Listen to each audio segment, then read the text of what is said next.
Our Lady of Bethesda. Hope everyone has had a good weekend and this Advent season is going well and you're preparing in your heart's place for Christ. Today, we're going to reflect on Mary. Today is the solemnity of the Immaculate Conception. And today's little reflection is called Mary, the Perfect Dwelling Place. First of all, the Immaculate Conception refers to Mary being conceived in her mother's womb. It does not refer to Jesus being conceived in Mary's womb. So actually the Immaculate Conception is Mary herself being conceived in her mother's womb without any stain of original sin. And then also the belief that she lived her entire life without a single sin to tarnish her. And that's why we call Mary the perfect dwelling place. I wanted just to refer today to the one of the many phrases we apply to Mary as today, on the Feast of the Immaculate Conception, Mary as Ark of the Covenant. If you remember from the Old Testament, the Ark of the Covenant was the container, the majestic container that contained manna bread, the Ten Commandments, and the staff of Aaron. And there were two very special components to the Ark of the Covenant. It was made of acacia wood, and it was covered totally in gold. And why is that important? Well, it's because acacia wood was very resistant to mold and to fungus, to any type of rot, so it could withstand time and did not rot at all. It preserved its integrity. And gold, of course, pure gold, is one of the substances that doesn't tarnish. And the church has always seen in Mary those two elements, not being any tarnished by any type of sin.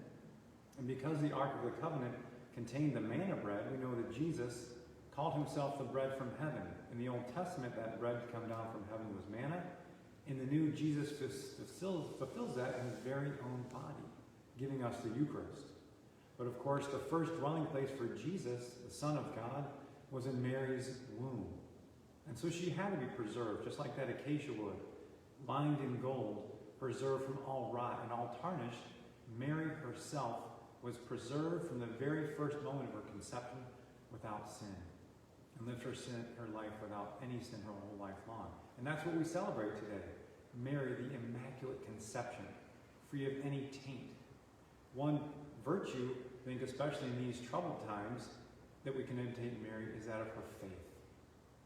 Pope Benedict once referred to Mary as the great believer because she heard the word of God, pondered it in her heart, and never let a single shred of doubt about God's plan in her life take her away from loving him. So that's a great lesson we can learn. One of the many lessons we can learn today on the Feast of the Immaculate Conception. We listen to the Word of God, we hear it, we ponder it, and let it be the guiding light of our life, just like Jesus was the guiding light of Mary. So we continue to pray for all of you as you continue your Advent journey, preparing the way for Christ. And we can do no better than to look at Mary, the Immaculate Conception, who through her faith was pure, through her love accepted the Word of God into her own body. What a great, great blessing. So let us always imitate Mary in her great belief as we contemplate and fill our hearts in expectation for the coming of Christ this Christmas. May God bless your day, and may Mary be with you in a special way today.